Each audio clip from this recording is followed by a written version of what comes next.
To introduce Vivianna to you. We first met a year ago at the History of Economics Society annual meeting. She was a young scholar there. They have a program to support young economists interested in the history of economics. And we talked then about possibly about her interest in taking part in the Summer Institute. And so I was very pleased when she sent an abstract to us. And I think from her comments at the earlier session, you probably have a slight indication of what she's going to talk to us about. And so we're going to hear about an alternative paradigm of consumer behavior. Vivianna.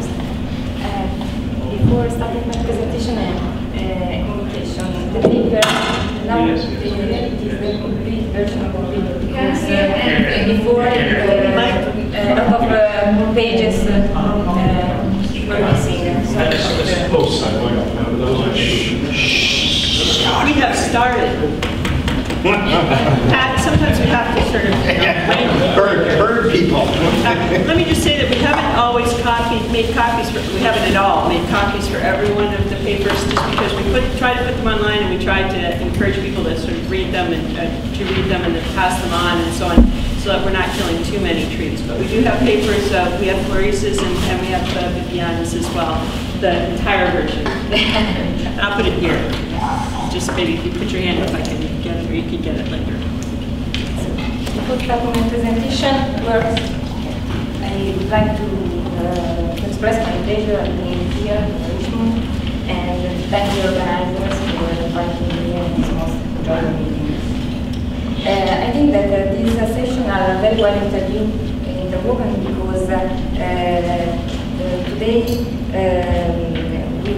we had a framework of what behavioral economics is and when, why this program started.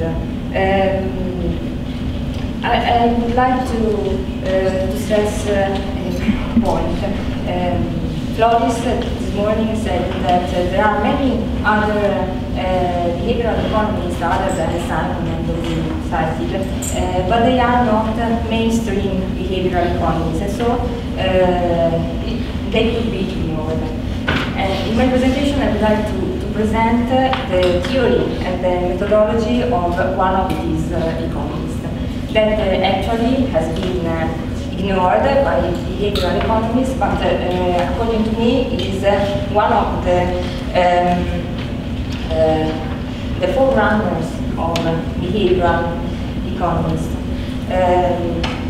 Tibor Skitowski was the subject of my PhD thesis, and I'm working on him ever since.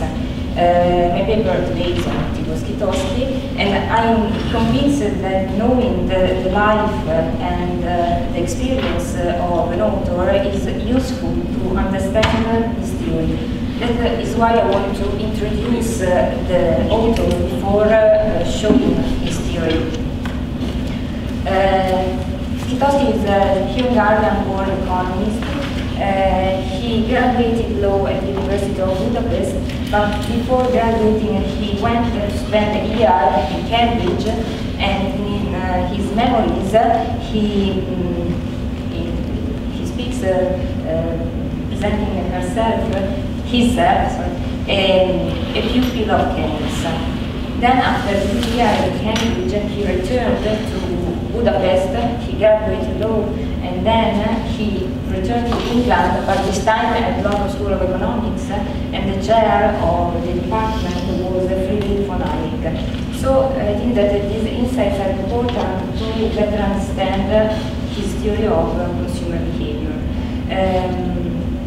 During his long career, starting at Stanford, moving to Berkeley, then in Paris, working at OECD, where he spent 3 very enjoyable years between the 60s, between 1966 and 1968.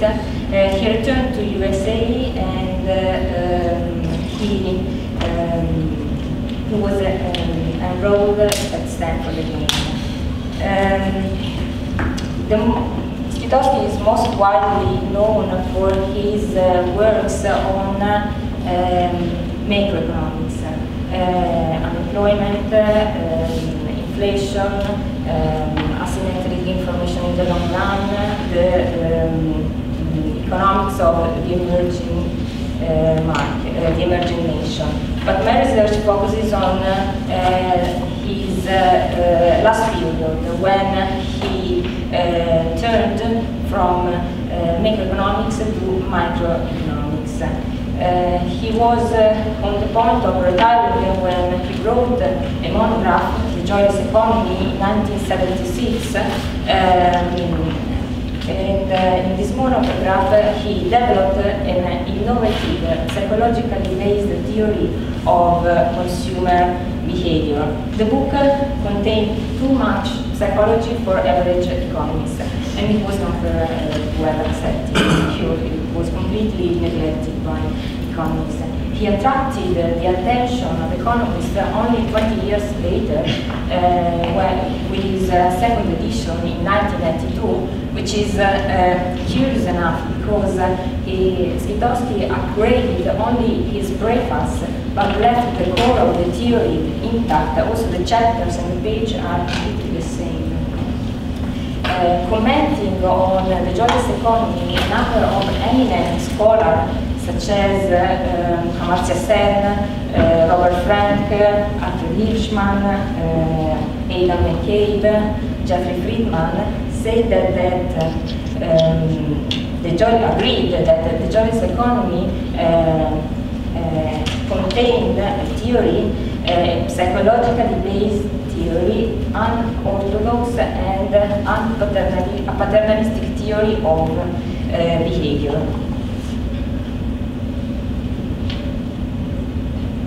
The immediate aim of my paper is to present Skytowski theory on induced consumption. But what I also want to do is to highlight some observations Skytowski made, which are very meaningful to me because they are methodological in nature. And in this paper, I focused on utilitarian hedonism, revealed preferences, and Skytowski's critique on the deductive axiomatic theory of behavior and the mathematical formalizing as the preferred instrument used by economists to develop a theory of behavior. The paper is structured as follows. In the introduction, I offer an historical reconstruction of the evolution of the theory of choice. In the first section, I highlight the misleading psychological postulates that, according to Skytowski, are on the basis of the economic theory, standard economic theory of behavior. In section 2, I explore this misleading psychological postulate, and I present the psychological theory of arousal, which is the theory Skytowski took to develop his economic theory. In section 3, I focus on the core argument of Skytowski critique and Skytowski theory, that is the difference between comfort and pleasure. In section 4, I expose his theory on induced consumption, and in section 5, I highlight the methodological observation Skytowski made in the early 70s. The last section concludes by questioning what place Skytowski's theory holds in the behavioral research program.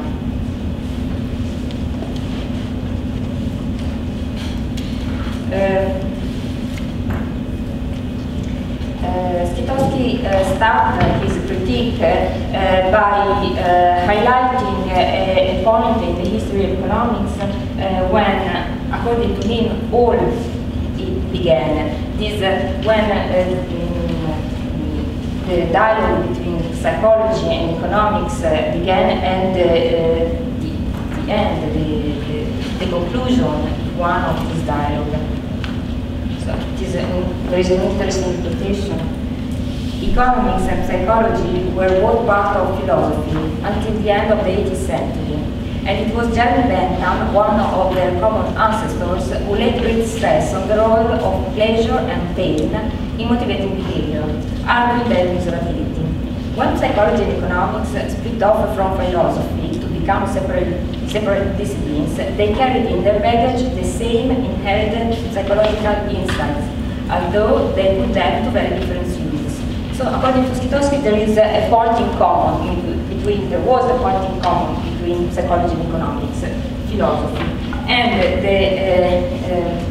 an argument, a point of study that is pleasure, the relation between pleasure and pain to deduce, to infer a theory of human behavior.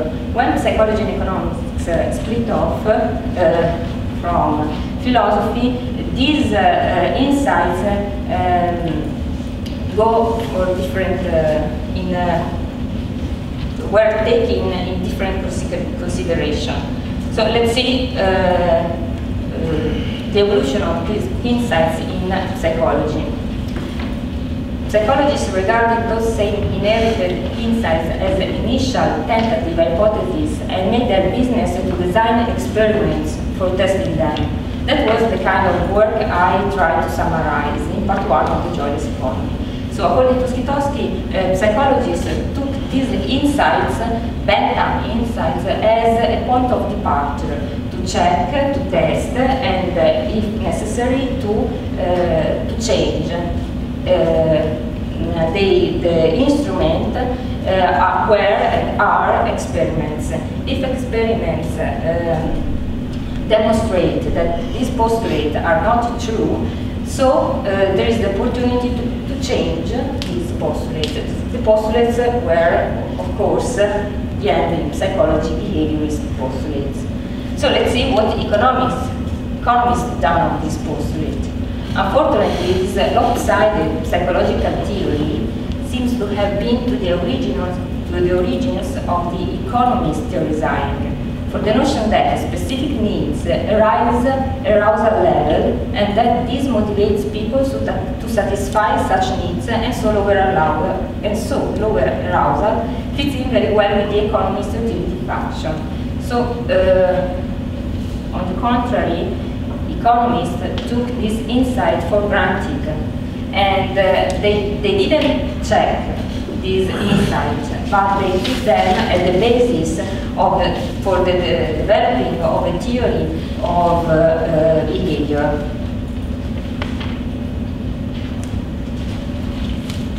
What are these insights? I focus on, of course, the main postulates of behaviorist theory. The stimulus-response theory and the deductive axiomatic theory of behavior. As we know, the stimulus-response theory says that, assumes that the individual reacts to stimuli coming from the outer environment with the given and predetermined responses. The predictability of human action gives room to economists for the building of a suitable theory of deductive axiomatic theory of behavior, drive theory, and revealed preference index. According to drive theory, human behavior is the external, then revealed result of an inner activation, aroused essentially by the necessity to eliminate discomfort.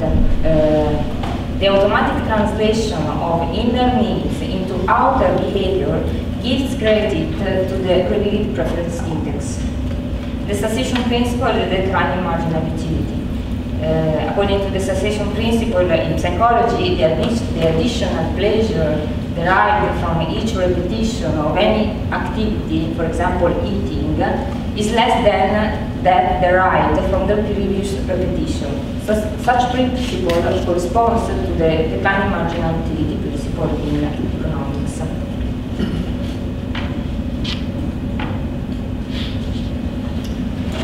So what economists done on this principle? And Skitowski here is very clear in saying that they improve with this principle their models, making them more rigorous, more quantitative, and more elegant. But they gradually simplified and whittled down these psychological underpinnings to almost vanishing point. So, according to me, this is a strong critique against the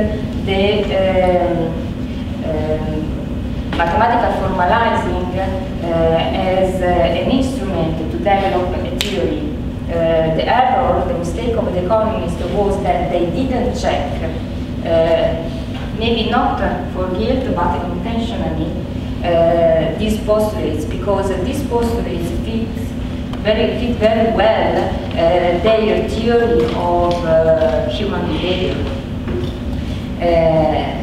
The critique of Skitowski is that, I quote, these models are useless because they are too abstract. They don't represent correctly how humans behave in concrete. So, what is the scientific approach according to Skitowski? The scientific approach to Monang is to observe behavior, different people's behavior in similar situations, and the same person behavior in different situations, in order to find, contain in those observations the regularities, the common elements, the seeming contradiction, and the resolution of those contradictions, which then become foundation of a theory to explain behavior. So, according to me, this is the same approach used by psychologists and sociologists to observe, to find regularities, to infer from these regularities postulates that become norms and axioms for the building of a theory of behavior. Postulates and theory to check again and again with experiments. And I think that this quotation makes him an advocate of concrete deductive method.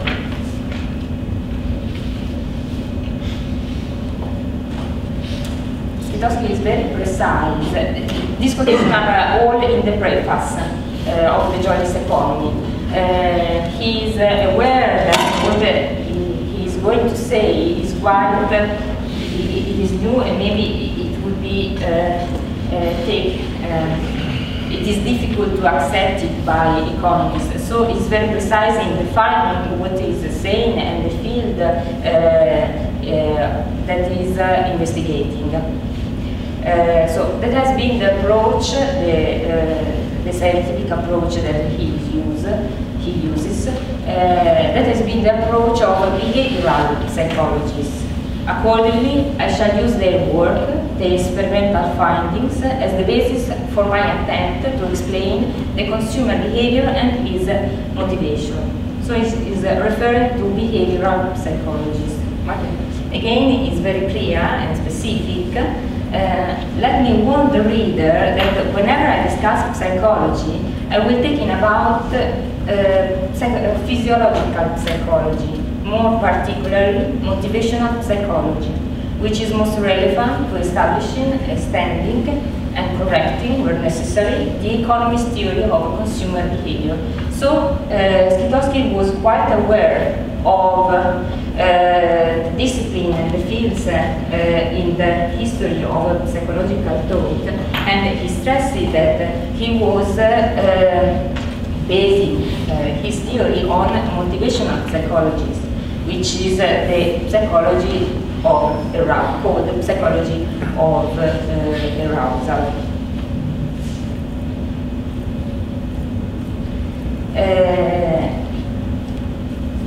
He's very clear, and he wanted to stress this because this is the core point of the mistake made by economists, according to him. Economists based their theory on behaviorist psychology, which according to him is only half of the story. The other half is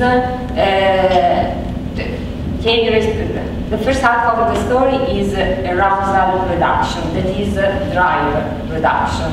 But according to me, the other the other part of the story is concerned with the raising of too low arousal. I quote, "From the economist's point of view, arousal reduction or drive reduction is especially because almost all men's economic activities, consumption as well as production, fall into this category. No wonder that the economist's model of consumer behavior also becomes closest to the heart of psychologist theory, behaviorist psychology.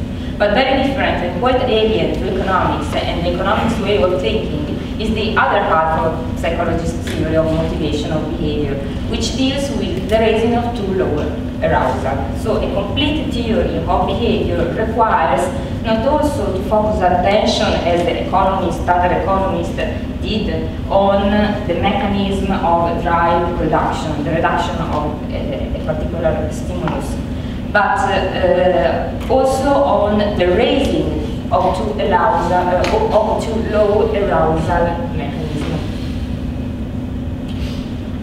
From by here is clear, or if you have a question, because this is, I think, is very important because it would explain all the his theory, his economic theory.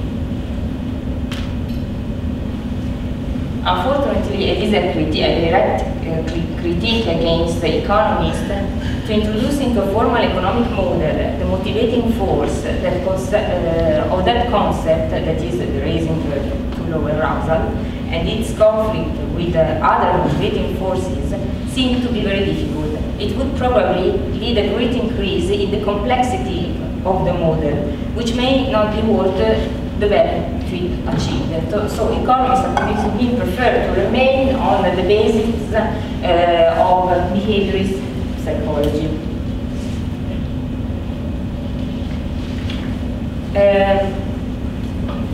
But he thought that this framework leads economists to make a mistake, and in the Joyless Economy, he reported some experiments done by psychologists stressing that for some time psychologists had already shown that the reduction of stimulus, either pleasant or unpleasant, leads not to pleasure but to comfort, and comfort is the absence of any stimulus. And so it's not pleasure, it's only comfort, which is a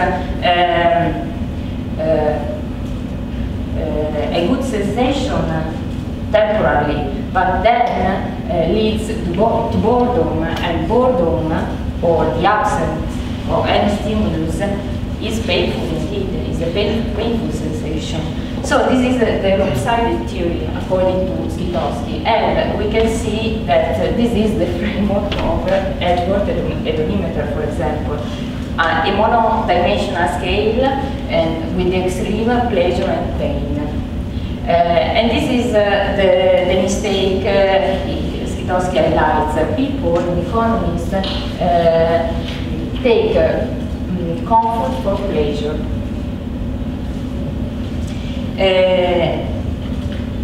I wish to illustrate an experiment used by Skytowski to demonstrate that not to feel any pain is painful indeed. This is an experiment of a psychologist, Heron, made in 1956. The title of the paper he developed is The Pathology of Boredom. I read the treatment to be clear.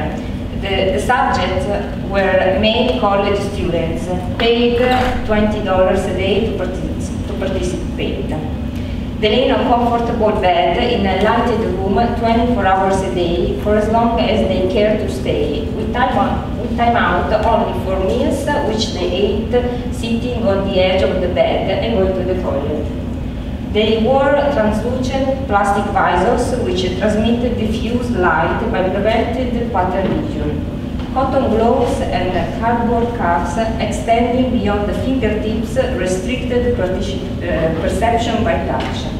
Their auditory perception was limited by a U-shaped foam rubber pillow on which their heads lay and by a continuous hum of air conditioning equipment which masked small sounds. So they prevented researchers prevented subjects to feel any sensation, to have any stimulus, and they recorded brain waves with electroencephalograph machines. The report of the experiment was recent studies indicate that normal functioning depends on a continuing arousal reaction generated in the reticular formation, which in turn depends on constant sensory bombardment. A change in sensory environment seems essential for human beings. Without it, the brain ceases to function in an adequate way, and is of behavior developed. So after a while, the subjects started to see images, and these are the images they drawn when the experiment finished. And these images represent very well, according to me, the alienation. The alienation is the strategy subject put against boredom, but alienation is quite a disease. So this experiment, according to me, explains very well that the absence of stimulus, the theory of drive reduction, is an incomplete theory of behavior.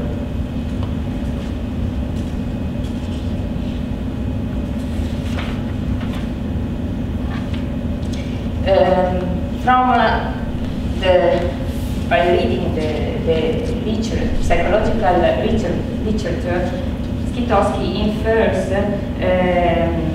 the presence of three types of needs, which is a Maslow-averse rendition of needs. Appetitive desires.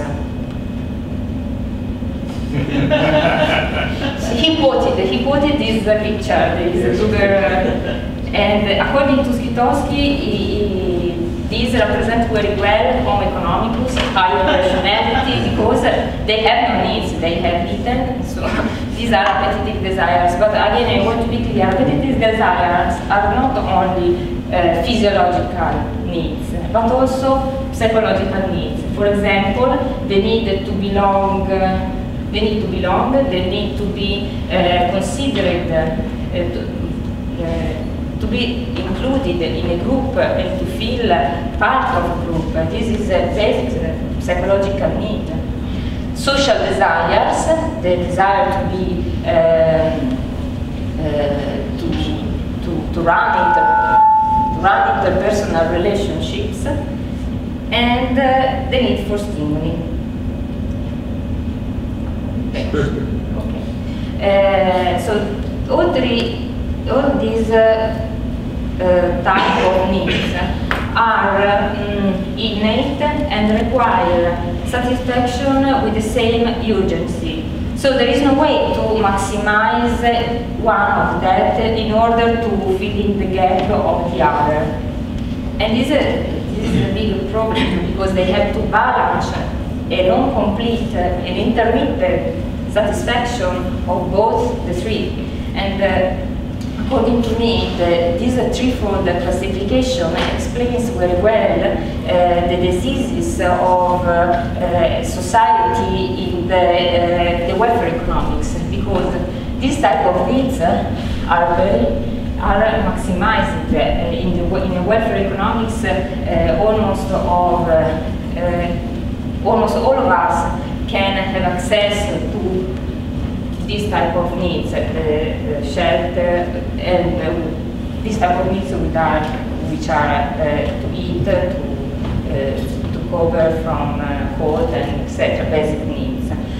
But the modern society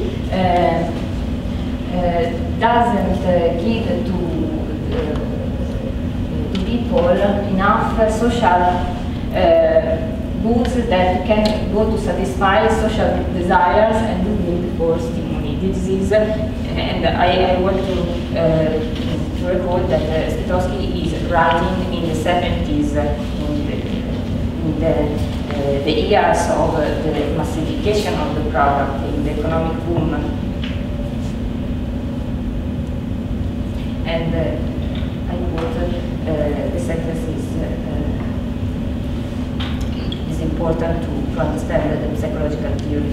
All of that needs are urgent and essential, and with little scope for substituting one for the other. So the consumer, but first the individual, has to balance, to temper between the satisfaction of all of these three needs. Yeah.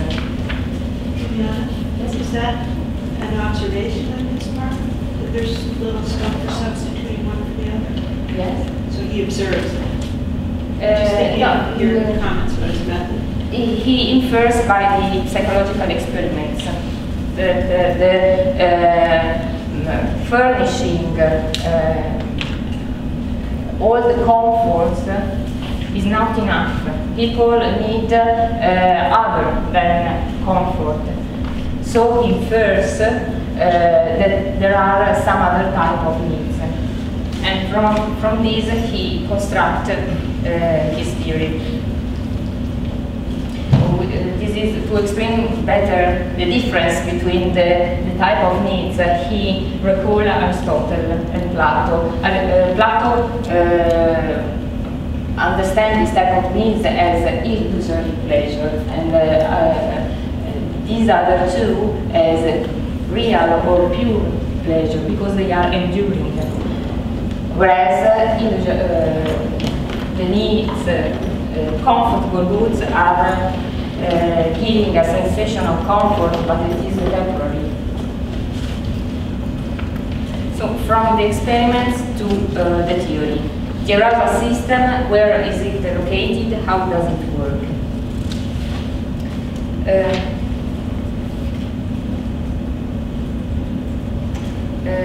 The neuroanatomic seat of the arousal is located from the eyeball to the thalamus. The primary function of this nervous system is to send to the cerebral cortex impulses that reduce or, if necessary, increase the alertness of the organism. Arousal psychologists have validated the thesis that the excitement system does not work in only one direction, from the sensation to the emotion, but also from the emotion to the sensation.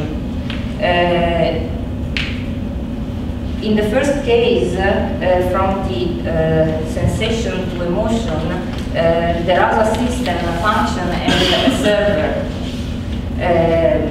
In the second case, from emotion to sensation, it functions as a provider, and this is psychological activation. Briefly, we can say that the arousal system is the brain's heart. As the heart collects and diffuses blood all over the tissues, so the arousal system is the organ which is major responsible of collecting, selecting, and diffusing information all over the body. The arousal functioning proves scientific and important matter of fact that human being is not induced to action by simple drives, but desires even when he or she has no needs. So the theory of arousal, this theory was presented for the first time by the founder of psychology as a scientific discipline. He is Wilhelm Wundt. Spitowski quoted Wundt, and I think it is particularly important to stress that many other economists, the first marginalist and second generation marginalist, for example Pareto too, mentioned Wundt at the same level of Gustav Fechner. But Gustav Fechner and Wilhelm Wundt expose theory of psychological theory which are very, very different. Fechner hypophysics, whereas Wundt is introspectionism. And this is, I think, important to stress because all the marginalists base their theory of behavior, that part of psychological theory of behavior, on Fechner. How does this system works? The arousal reduction. When the arousal level is too high, so we have panic, anger, violence, but also a feeling, a sensation of extreme joy, we have a bad, very low performance. The same if the arousal level is too low. We have a very bad performance. We are very inactive or lazy. The means that the organism uses to have the best performance are the arousal increase mechanism and the arousal reduction mechanism. According to me, this is important because the best performance is located on an intermediate level of arousal. But it is not, this is an equilibrium which is dynamic equilibrium, not static, because the arousal is always alive, it functions all the time, and so the problem is to have a perfect balancing to reach, because we say, according to Aristotle, the golden means. In accepting that hypothesis or the arousal mechanism, we must abandon the old-fashioned notion that pain and pleasure are the negative and positive segments of a one-dimensional scale, something like a hedonic gauge calibrated from utter misery to supreme bliss, on which a person's hedonic state registers the higher the better off he is. So according to me, this quotation is very clear in saying that Skytowski is against the hedonic utilitarianism, and he is criticizing the Edgeworth hedonimeter theory. So, which is the theory he is proposing. Comfort is not pleasure, but it is a means to reach pleasure. Is how, as well as stimulation. So comfort belongs to the arousal reduction by pursuing comfortable activities. Stimulation arises by is the sensation that arises by raising to low arousal. The correct balancing between comfort and stimulation lead to pleasure or satisfaction. So a maximization of comfort or the same stimulation leads to an unpleasurable sensation. So which are the goods that lead to comfort? We call defensive goods. And creative goods are the goods that stimulate the arousal mechanism. So the point is that the consumer must have a self-control in order to balance between the purchasing and the consumption of defensive goods and creative goods. So he synthesized, put more simply, comfort and discomfort have to do with the speed, pleasure with the acceleration and deceleration of one's emotion. So comfort is static, is a level of arousal. Very high or very low is the same. Pleasure belongs to the acceleration of or deceleration. So pleasure is change. Pleasure derives from change, not from a static position of the arousal level. this leads to a trade-off, because the continuous maintenance of comfort would eliminate pleasure, because with arousal continuously at its optimum level, there would be no change in arousal toward the optimum.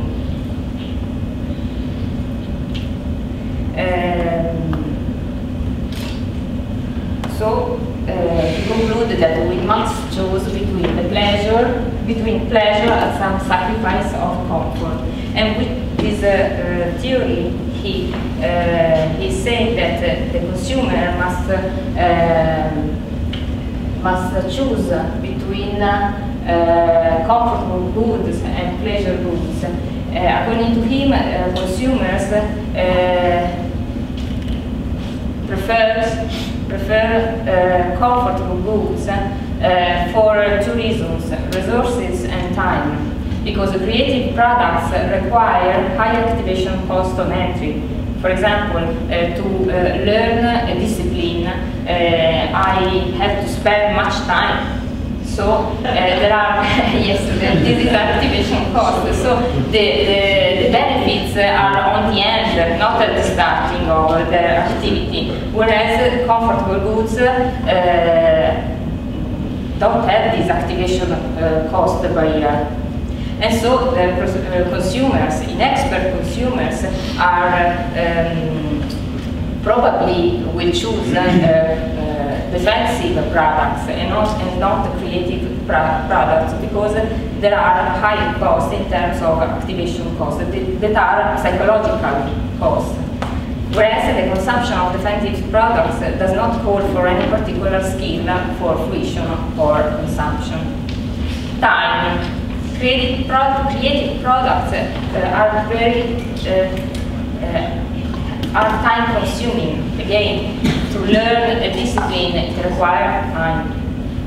Defensive products are of ready consumption, so they don't require time. And time and energy or resources are the focus point of economists too. But there is a trap. The trap is that the defensive products are addictive. Skitowski is very clear in explaining and reporting, citing the connectionist theory, which explains very well how the repetitive consumption of defensive goods is addictive. This is a neurological explanation of the addiction. It is easy to enter, but it is difficult to exit. Can I just quickly ask for one clarification? That first, creative product require high activation cost and entry. Could you explain that again? And you gave the example of learning a discipline. Yes. So, how example of is learning a discipline. That's the example. Learning a new language. Right, but why is there a high activation cost on entry? Because I'm not born knowing English. You will have knowledge. So it requires time to study. I can answer that. Because in English, I guess, because creative comfort versus novelty, right? Comfort goods versus Yes. novelty goods. Novelty goods carry a risk. The risk is a cost. Yeah. Right. It's something new. The fear of because is a cost. besides to consume creative products, it implies to be open to novelties, because you don't know at first by starting what will be the end. What would a defensive good be? For an example, what Skitowski is fast food and the art of cooking. The result is the fast food. Fast food. And the art of cooking. Fast food is a comfortable good because it don't require time, no energy, only. No, I understand that, but why would the activation cost be different between fast food? So in period T1, when you start, you can either start learning or you can consume a fast food item. It seems that the cost of that in that particular period right at the start would be almost the same? Why would one have much higher cost? When you first start with this, yes, the costs are in terms of the energy, the mental energy required to consume. There is a little quotation of Bourdieu, is a sociologist, that if that said if a child don't enter into a museum when he is a child, he won't enter ever, never, because it is when he is an adult, he will require higher activation costs in terms of mental energy. The act of cooking, just to finish the example, the act of cooking requires time and days spent in the kitchen, but the result is the same. So the consumers will prefer the consumption of the defensive goods also for some sociological causes, for example, social pressure or chronophagy. Of what? Sorry. Chronophagy. Chronophagy is eating time, the absence of time. Okay? No. Dick, did you have a comment as well? No, Sorry, I just wait. I think there's one more. Yes. You didn't say this, but maybe this is correct. Tell me if it's the right conception that creative products require the consumer to participate in production, whereas defensive products do not. And what I have in mind is the standard, the conversation, the endless conversation about higher education and students. Do students passively absorb information, or do students have to participate in the creation, the production of information within their minds? The students sit in the chair of the dentist, and the dentist does what the dentist does, and that's it? Or yes, it's a common metaphor. Yes, it's true. Or do students have to invest in the production of knowledge? Yes, but this type of production doesn't follow it's not in the market in many occasions. Okay. True. Yes, it is true that creative products are a social activity, for example, and both go to satisfy from the three needs also social needs. Because, for example, the art of cooking, maybe I can cook not alone but with others, and so it is a creative product. But also sport is a good example of creative product. I learned a discipline, a physical, not a mental discipline, but it improves myself, and I play sports with others. Okay, so I think it's true.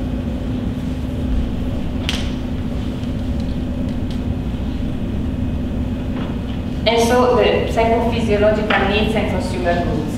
So given these three types of needs that I explained, Skitorski infers that defensive goods go to satisfy only appetitive desires, whereas creative goods go to satisfy both the need for stimuli and social needs, but also appetitive desires. So they are more complete than defensive one. But again, consumers prefer defensive goods for the traps of addiction.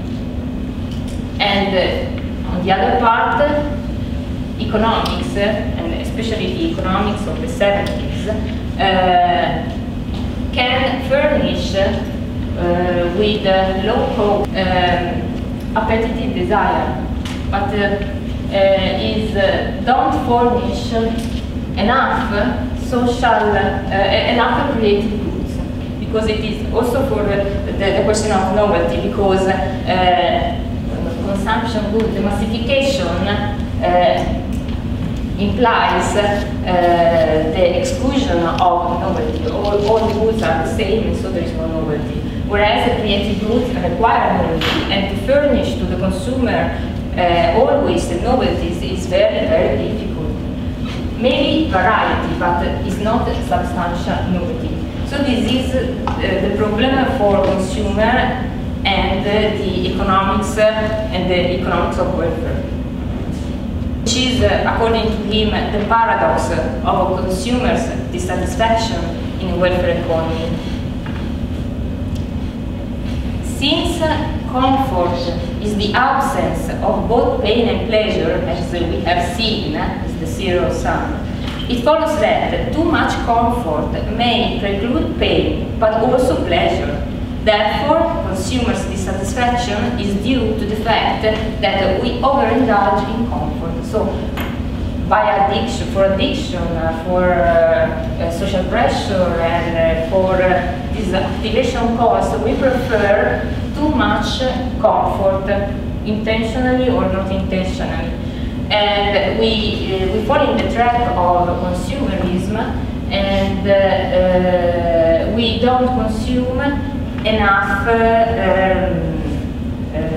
creative goods. But we realize this only after, when the traps of addiction are fitted.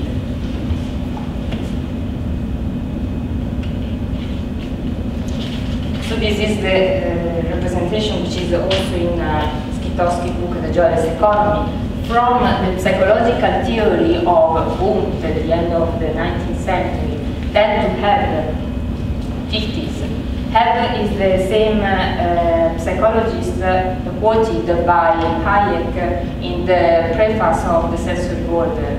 Hayek complained that Have said exposed the same theory, but he wrote, as we know now, the sensory order in the 20s of the 20th century.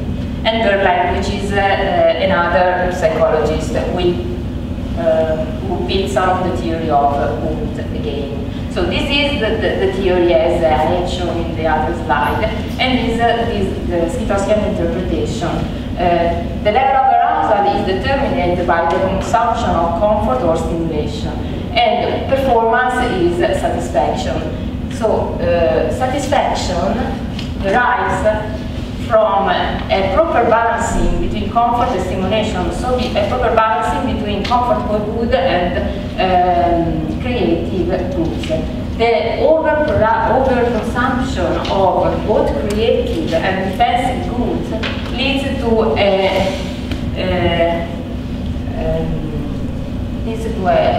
not to satisfaction, a poor satisfaction. And with this, I think that it is saying that satisfaction cannot be framed in a hedonic utilitarian theory. The other point, revealed preference as an indicator of the preference of consumers. Again, with the same theory, Skitowski is demonstrating that due to the activation cost, lack of time, and comfort addiction, we consume what doesn't satisfy us. But these are really preferences. So our preferences are revealed by what we consume, but what we consume is not always what satisfies us. So, according to me, this is the demonstration that building an economic theory on revealing preference is a myopic indicator, is a partial, or revealing preference is a partial indicator of satisfaction due to underpinnings that are in psychology, activation cost, sociology, lack of time, social pressure. I consume a product only because the group of reference is consuming that product, and neurological cause, comfort addiction. So, concluding the last point, the behavioral economics Skitowski is presenting is quite different from the the mainstream behavioral psychologist, economist. For he explained that hedonic utilitarianism is not the right way. Motivational psychology demonstrates that satisfaction is not the consequence of hedonic pleasure maximization. Second, revealed preferences are not a good index of the preferences of consumers. The ontological difference between comfort and pleasure explains why consumers make unsatisfying choices. And third, self-interest. Motivational psychology shows that individuals are not completely self-interested. They have regard for the welfare of the others.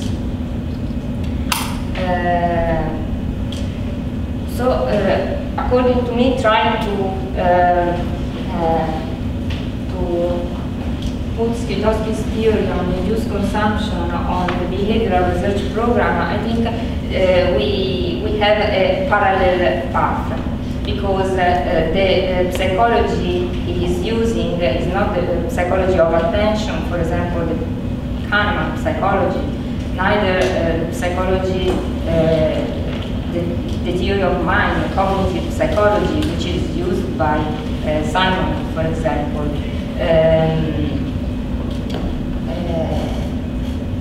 Second, the instruments. The instruments are the findings, the experiments in motivational psychology. And third, the methodology. He used a concrete deductive method, or the a priori deductive method that was used by Milan, Joshua Mill, and then he was set aside by the other economists. Joshua Mill was a follower of introspectionism as Wundt and as Schittowski was. So I see this evolution of methodology, the methodological framework. And perhaps, this is my comment, this is the ultimate reason why Schittowski was neglected, was not accepted, not for the theory he developed, but for his methodology. So the conclusion regarding theory, Schittowski demonstrated that the revealing preference principle is a new indicator for satisfaction. Satisfaction does not coincide with the hedonic pleasure maximization or pain minimization, either by the consumption of defensive goods or creative ones, but with the consumer's capability to temper between the two.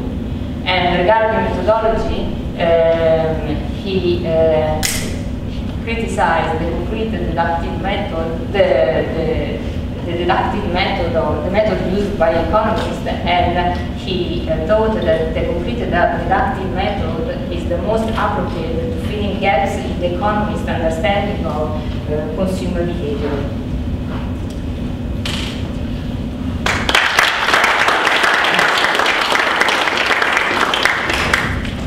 Expecting any questions?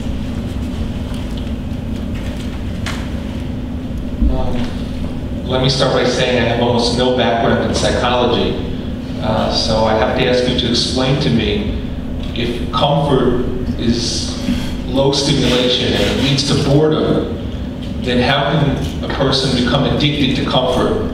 It's like you wake up from bed, you've slept, let's say, 10 hours, enough already, you jump out of bed because you can't stay there any longer. So if comfort is boredom, why would anyone become addicted to it?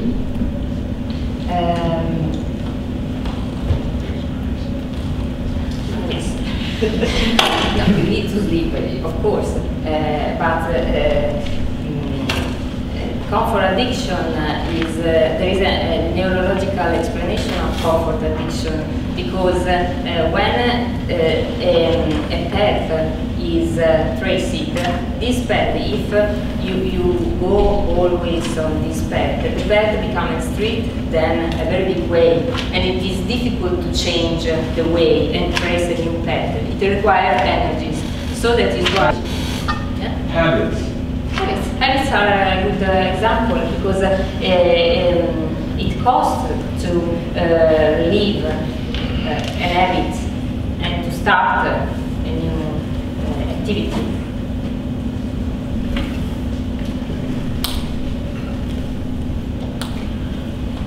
I roll two comments into one. First of all, I find myself always a little bit disturbed when an author says most people do something, but the author is excluded. And so most people prefer comfort to what the other was, but Skotowski is excluded. That kind of disturbs me a little bit. But, well, Skotowski, I'll give that.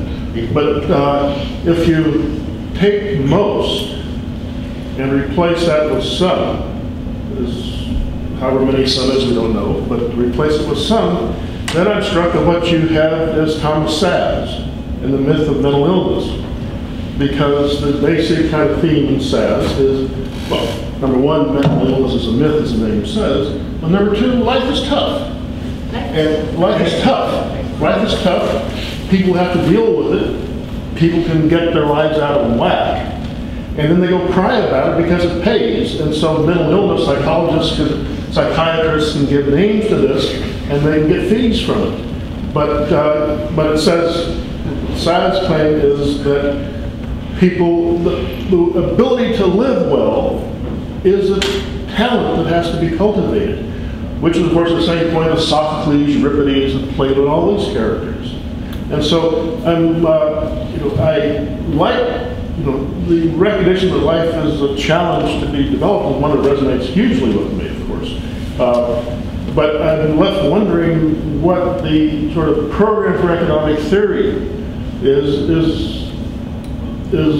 sort of this behavioral movement, a kind of an addendum or a supplement theory, or is an alternative way of doing economic theory? Because if you go back to Frank Knight's, back in the 20s, the four functions of the economic system as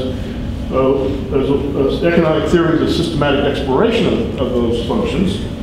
What you have is a structure of theory that what you have is a kind of a social symphony, you might say, played in two keys, with utility. The world is fundamentally characterized in terms of factor markets and product markets and demand and supply functions. And that symphony is conducted on the one hand, one key being utility maximization, which gives you the demand for products and supply of factors. And secondly, the key of profit maximization that gives you the other two functions. And I'm curious, one hand, I kind of resonate with all these behavioral, life as complicated kinds of issues, particularly if you avoid tarring almost everyone as facing the same problem, as against allowing dispersion amongst people. But then also, at the same time, other part of me wonders, what is this, again, is this a supplement or is it a replacement? And if it's a replacement, what's the structure of economic theory going to look like? Those are things that are jumbled up in my head, but I have a lot of things to jumble up in my head. Okay, no, what it means is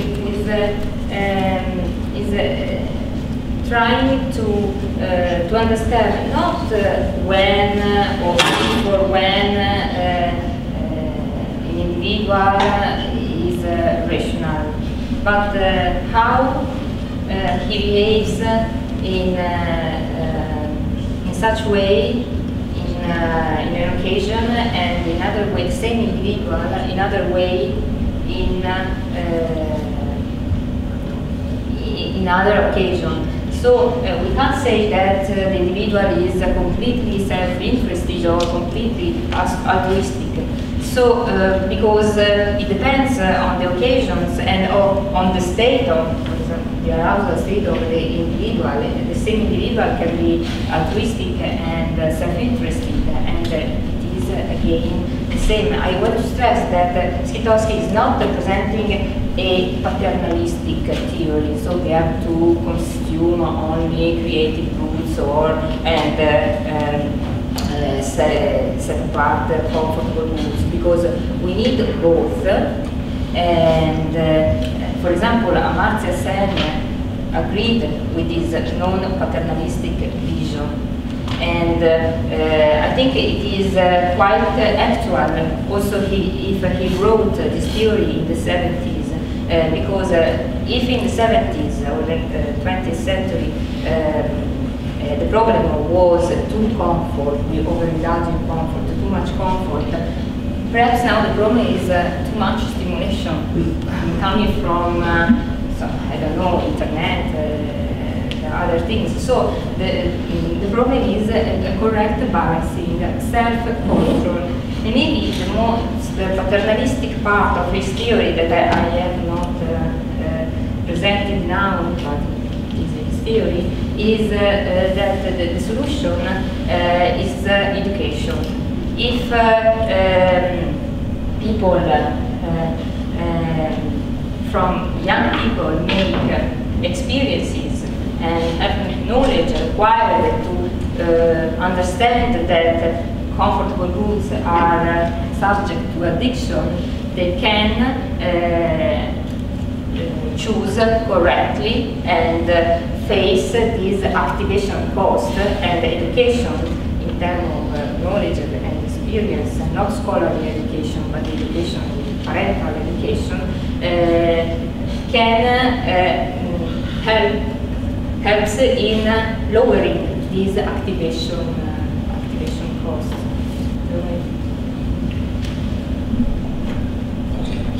It's an interesting story, and it brings me memory back to the 1970s, which it never became popular among economists, but I remember that it became part of the critique on instant consumption, and so that was the broader movement. So it's nice to see these ideas back. I didn't know this name would belong to it, but the ideas were very broadly discussed. My question is about science, the scientific.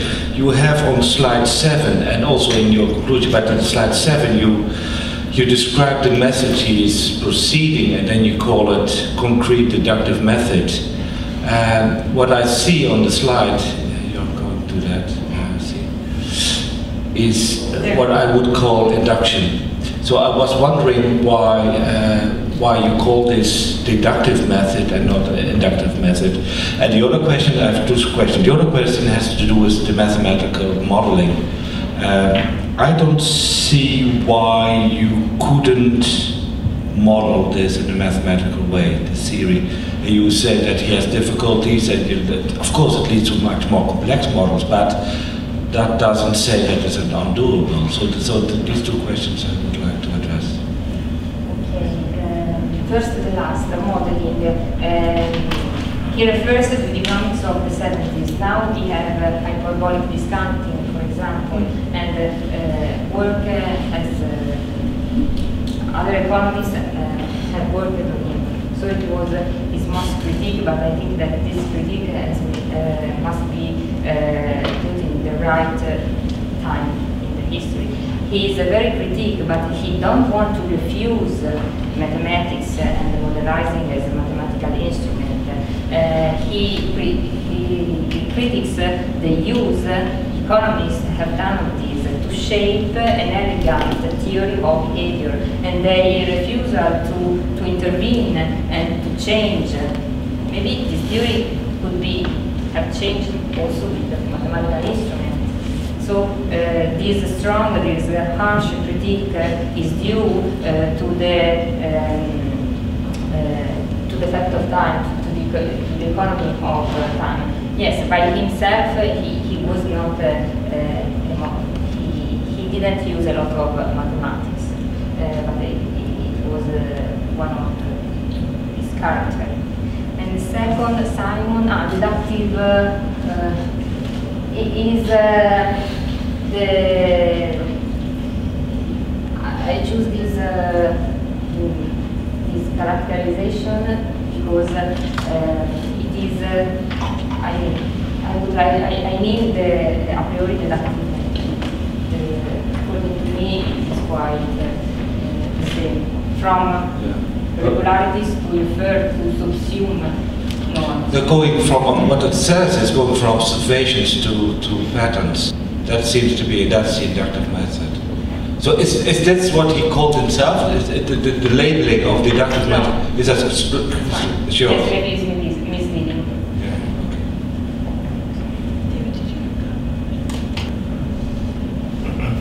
Oh, several comments, but let me do on the night. I think one of Knight's favorite themes is the importance of boredom reduction.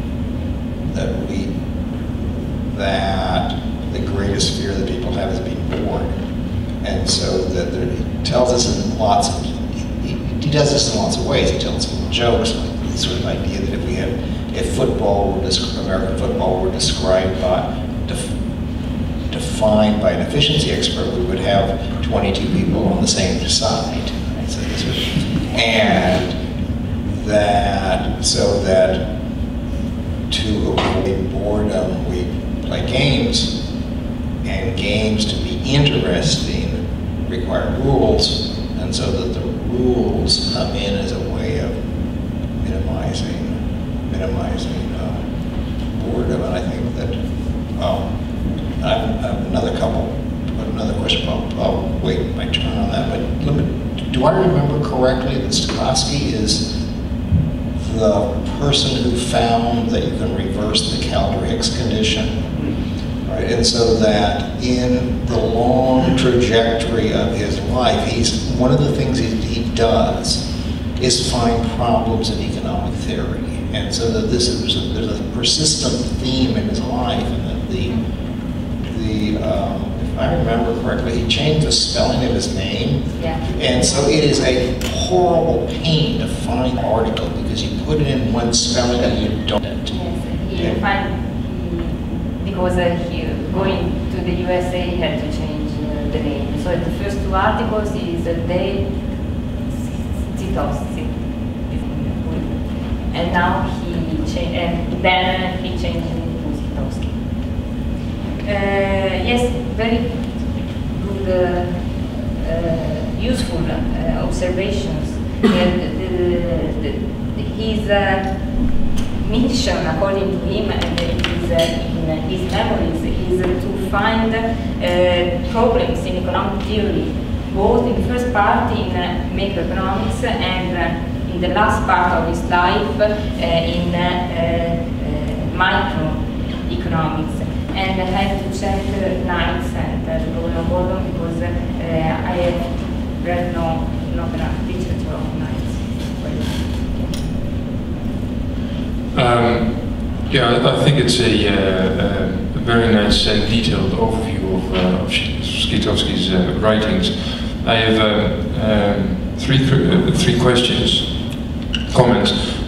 First of all, you started out by saying or suggesting that the Jones economy is meant to be a criticism of economic theory, but of course that is only the case if you take the economic theory to be meant as accurate scientific description of human behavior. So I was wondering if this is a claim of Skitowski,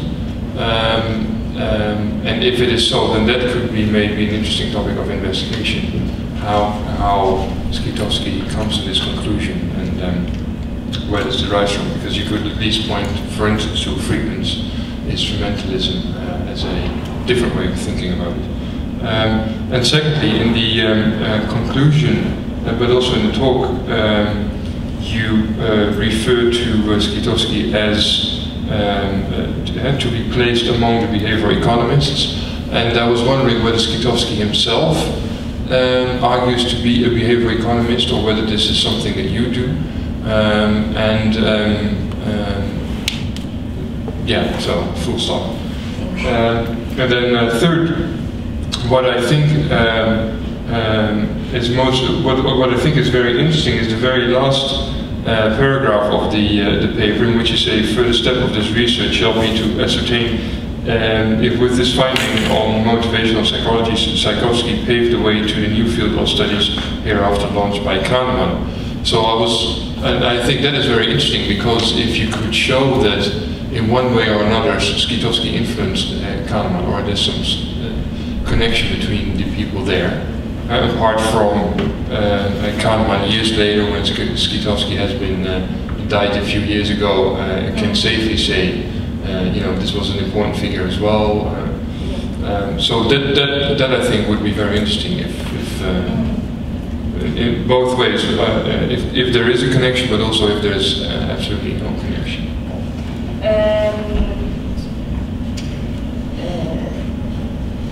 His position in the behavioral research program, he quoted in 3 papers, in the 3 papers I used for the presentation, Simon, and so he referred mainly on Simon and his work on procedural rationality. So he's adapted to substantial rationality as described by the standard economy. I personally, but it is tentative now because I have to make things more clear, would say that it is another part, very, very close to Simon, but the difference is that Skytowski regards emotions as a positive thing that can fill in gaps with when where rationality cannot arrive. So emotion help. Emotion if well balanced. So intuition, the potential of intuition and other things. Whereas Simon regarded emotion as a negative component of humans. So this is the difference. And with Kahneman, yes, he quoted Skytowski, for example, in his works on happiness and economic research.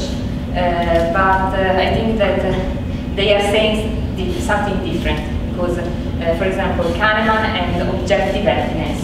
He stands utility, experience utility. Again, in the psychology of Kahneman, there is not consciousness. Whereas, according to Skytowski,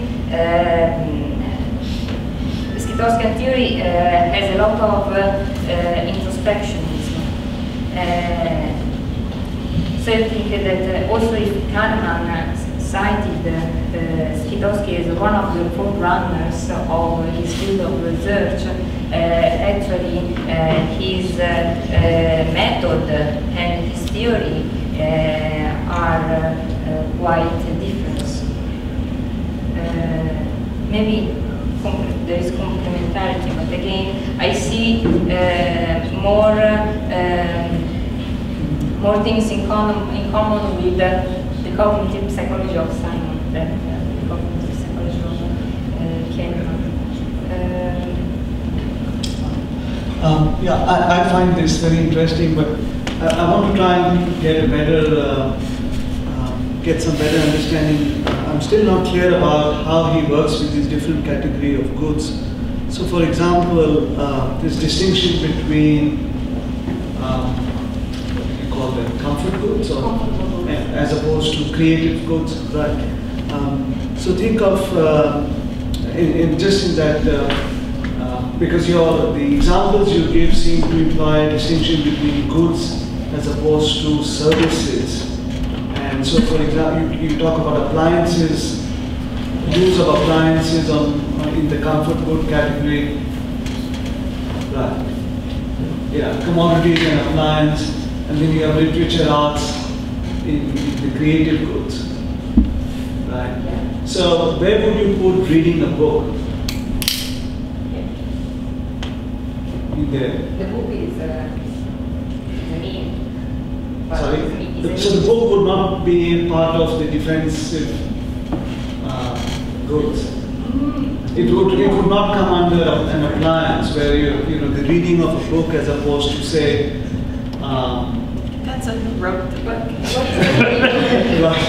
Why do you think that it is comfortable? Is relaxing? Well, just because activity.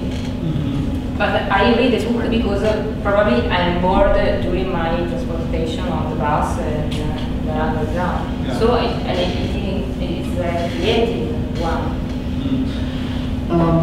And the other thing I'm a bit uncertain about is this is mainly on the consumption side, but how would you extend, how would you or Skidowski have extended this on the production side? So how would you explain work activity? And so would you use this theory of addictive tendencies in the defensive good category to say, well, how would you compare, say, the greater presence of, perhaps I'm sticking my neck out here, but the greater presence of work ethics in the US as opposed to the preference for leisure in Europe? What would explain that? So are Europeans culturally more, they tend to defensive goods as opposed to creative goods, or what are we saying here? No, I don't want to start a discussion between you and you habits and first, work. Work can be a defensive good, can be good both here then as an activity, and also it depends on work. If it is a creative work, for example, I'm an architect, it's a pleasure, it is quite a hobby. And but if you work in a farm, it is not a pleasure, it is alienating. So it depends if the object or the activity raise your mind, your creativity, if there is novelty in the activity or in the consumption of the good. So maybe I didn't want to make classification of goods and activities.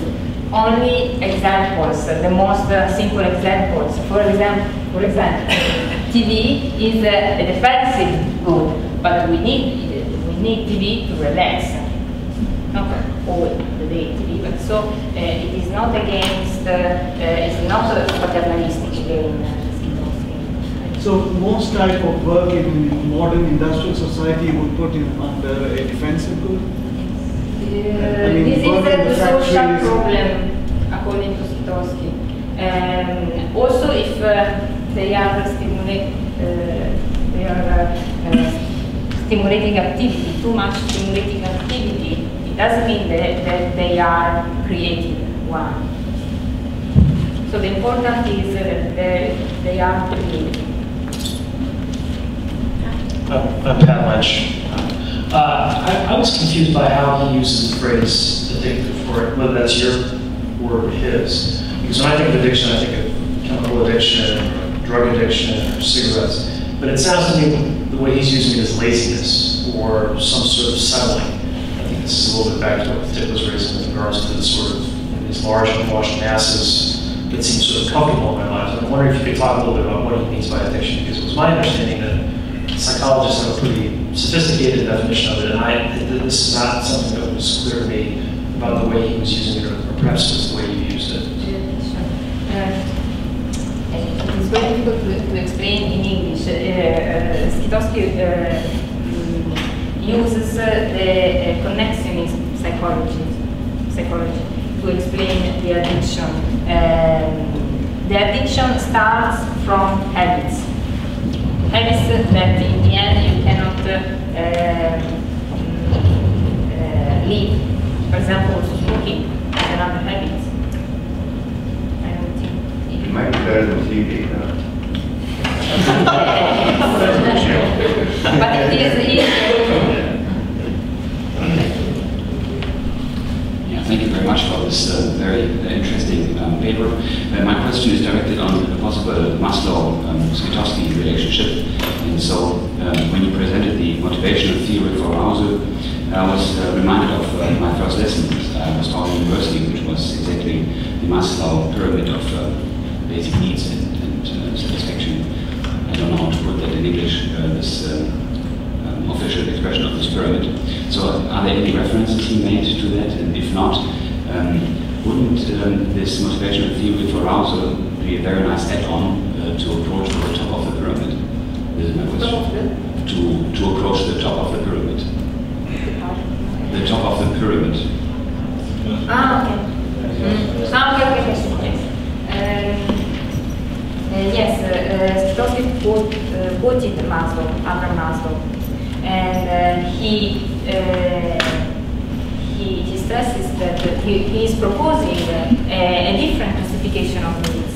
These needs are not put in a hierarchical position, but in a horizontal position. And his references are Maslow, as psychologist Berline, Hebb, and Wundt as the forerunner of his psychological theory.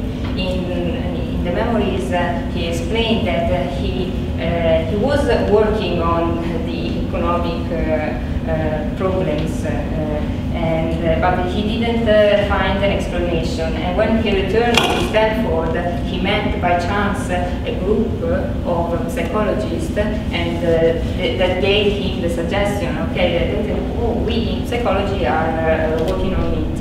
And he started reading a lot of literature and experiments, and he linked his intuitions with this theory that, according to him, matched the intuition, and so gave an explanation of what he was saying since 15 years long. This will be our last question.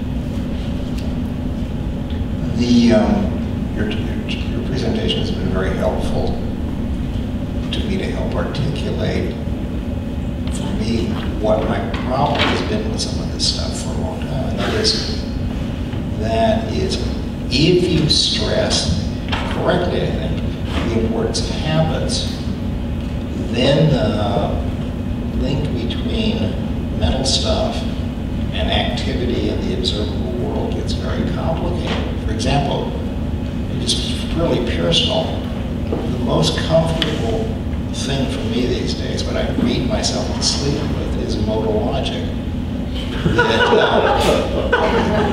Just confirming exactly what she believes. that just sort of flow doing the distinction between S4 and S5 and figuring out this is what's this, and so that it was some of my relatives, that one of the more comfortable things they would do was learn a new language. After you know half a dozen of them, the next couple are pretty easy. This is a comfortable activity, whereas driving around Richmond is terrifying, right?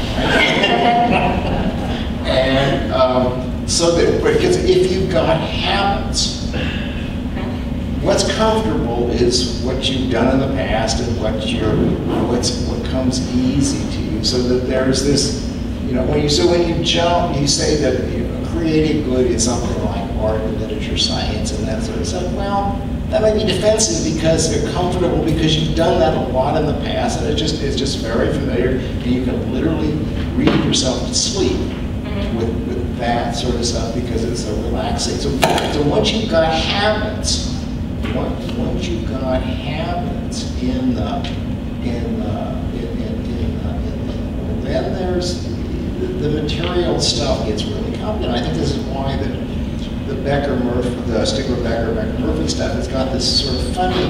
Well, you got negative addictions, you got positive addictions, and it's all driven by habits, right? Once you're habituated to something, then cigarettes and piano look a lot alike. And that, so I think that the emphasis on habits is really, really important. And I sort of think maybe the alternative theories of addiction they caught on in the 70s might be a nice way to think about it. Thank you very much for your time. Yes, novel thing, a novel language can become a habit if you don't improve it. The question is that you have to improve, passing from a level to another level. But this is a propriety of humans to improve, I think. And in the other hand, we have drugs of comfort. So it is again the problem is to find this dynamic equilibrium, because every novelty with time passing becomes comfort, and it is quite hard. I know. It's the propriety of behavior, it's self-control, but you are right. You can't define, classificate all the activities, because classificating is difficult. Okay? Thanks, Vivianna.